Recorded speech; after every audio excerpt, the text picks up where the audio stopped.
Hey everybody, Black Out the Rebel Bell to Bell podcast is back, and I told you I was going to be back. Now, on the last video, I was explaining to Nikkita Lion, shout outs to Big Cat, um, she is supposedly going to the main roster. Now, although that is a reason to celebrate if you are any other wrestler, I do feel like SmackDown and Raw are not the best places technically, maybe to go if you're a new wrestler, if you're a new female wrestler, just because of the history recently of what they've been doing with some of these women. And I broke down in the last video of what goes on Raw and how I don't think that they're handling the women properly, at least the new women.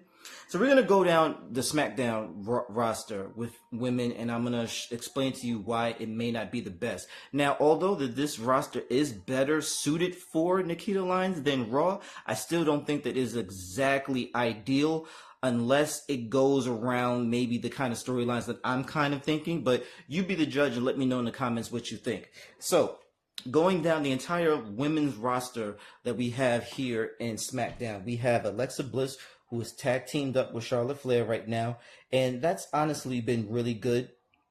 Nothing I can say about that I can complain about. They've been really good. They bounce off of each other really well. B-Fab is now with Michin, and they're underneath Jay Cargill, which I didn't exactly like in the beginning, but it's a good way to get them, to keep them seen and keep them in the picture, and hopefully they might even get a tag team championship out of this. So I'm not exactly mad at that. Now, moving on, you got Bianca Belair, who's still currently on the SmackDown roster, but we all know that that's going to change. As soon as she comes back, she's going to be on Raw. Why? Because they always like to keep the couples together, which I do respect and I like. So she's going to be on Raw because her husband, Montez Ford, is on Raw. So we know that she's not going to be on SmackDown for long. Moving on, we just have Blake Monroe. She just came back on, she just came in on SmackDown. So she just got, called up. Good for her. I'm excited to see what they do for her because in the past it really hasn't been much, but I want to be proved wrong. Now, somebody that they've been overlooking for a while that I do think that they could do something with is Candice LeRae. And I'm going to explain more on that in more detail on another video. So I'm just going to keep moving on. You got Charlotte Flair. Like I said, she's tag teamed up with Alexa Bliss.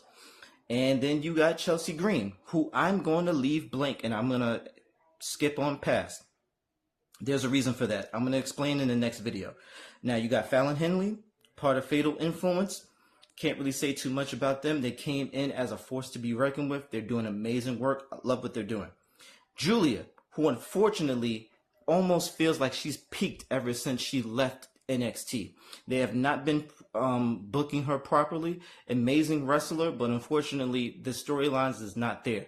Thank God for Kiana James to kind of propel and push things forward, as crazy as it sounds, but they both are feeding off of each other. So it just was perfect. It was serendipitous that they both needed each other at this point in time. Now moving on. JC Jane, Fatal Influence, like I said. Then you got Jade Cargill, who's leader of her faction or whatever you want to call it. Jade is Jade. Jade is in the top tier bracket, whatever have you. Okay, cool. Jordan Grace, who we have not seen in quite some time. She's not injured. She's cleared. Don't know why she's not being utilized more. The crowd loves her. Don't know what's going on. Kiana James, like I've already mentioned with Julia, they're both needing of each other right now. I think once we get 100% cleared, Kiana James, where she doesn't maybe need the leg brace, things could be drastically different for her career.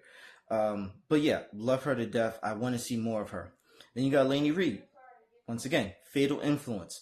Needs not to be mentioned anymore. Now, we're moving on to Lash Legend, who has been partnered up with Nia Jax. I have nothing really to say about the women's tag team division on SmackDown. They actually have been doing pretty well. This is what I'm saying. Like, SmackDown has been doing a better job of promoting and booking their women as opposed to Raw. It is what it is. Now, you got Michin. I already spoke about her. Nia Jax already spoke about her. Rhea Ripley, she's goated.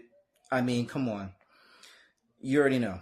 And then last but not least, Tiffany Stratton. Unfortunately, Tiffany has had a short she's gotten dealt the short end of the stick in these last couple of months to maybe a year or two, because unfortunately, creative has been trying to force her to be a baby face when that's not necessarily her.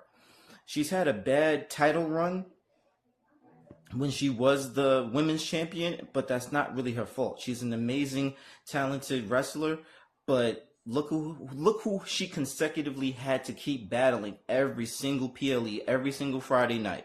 It was Nia Jax, it was Jade Cargill, it was Charlotte Flair, it was Trish Stratus. It was like the same people repeatedly over and over again. And when we were dying, asking for a draft, they just overlooked the whole thing.